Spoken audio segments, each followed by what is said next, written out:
my mother's face, my father's heart. A good day when the fall rains start. A feeling you find no matter how far you've gone. The thing you can't quite put your finger on. Back home. A lot of people don't have a secure home. Rents have been going up. It's a huge problem that affects everyone, that affects the basic necessity of our everyday life. As a political economist, I look into who has the power to shape that market and who is affected how. We normally think of inequality in terms of income, in terms of wages, but we all need access to assets. So it's not determined anymore whether we have a wage increase by 10%, that's great, and we need that to respond to inflation, but really a 10% increase is not going to get us a secure home. What we need is a lot of debt in order to buy an asset. That's the larger transformation I look into, and then I try and think about what that means for households. I'm an aerial acrobat myself, and it's just such an amazing community, and everyone kind of comes together, we're all friends, and it's just so mesmerizing to see someone high up in the air and doing tricks. It's a great medium to talk to people. One of my fellow aerialists, Carolyn, said that Circus is also a very inclusive medium because everyone just sits in a row, and aerial everyone can see because it's high up.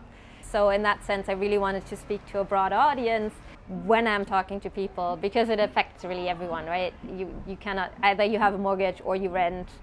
Some people own the house. I've never really done a show like this before. This is the first time I've done something like this. The sad reality of it is now for most people, like around my age in their 20s and 30s, is that you just have to wait for like someone to die. But then again, like, I personally also think that like kind of this idea of owning a house is like, I don't think it's all it's cracked up to be. It's not freedom, and you still don't own it. The bank owns it. I would describe it as like a look at all the problems that the country's facing around housing, and it looks at it from quite a few different perspectives as well. So we're looking at like gender roles within the home in Carolyn and Annie's piece. So there'll be at least one piece for everyone that people will be able to go like, oh, that's me. That's where I am. Yeah. Home isn't something I've been gifted or given, so I'm finding it hard to live in the present. Home is where you rest your weary head after a long day at work. But what happens when you feel the stretch and your rent tips the balance in your purse?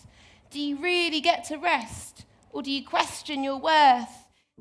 I've written 2 new pieces for the performance today. One is on the cost of living crisis in terms of like what it's like to be a renter in Brighton, very much like my own lived experience of renting in Brighton for the last 11 years. And then the second piece is a joint piece with the Twisted Nymph. And this piece is around the gendered division of responsibilities within the home and with debt as well. It's clear many couples were sold homes filled with fantasies, and now they live in arrears. He takes the credit whilst taking on more credit. And when there's big bucks to play with, he's the game's master. Yet when the card is tapped to debit and he's being hunted for his head, it's assumed she'll assume the natural state of gatherer and the multitasker. What my research really kind of focuses on is sort of the debt relation as a dynamic. It's not simply an amount of money that we owe, right? It glues us together, it binds society together. I think we still need to figure out what exactly the problem is, because if we look at the public debate, it's about how can we make that step a little bit lower so that people can climb up the housing ladder. But the whole image of the housing ladder is wrong, because it's kind of a platform that some people can jump onto because they have family wealth A tiny minority has wages that could support enough debt to have a secure home. And then, tenants then pay the mortgage for someone else so that we have the debt relation and the asset relation. That's kind of, I think, where the choking points of capitalism, of our political economy are at the moment.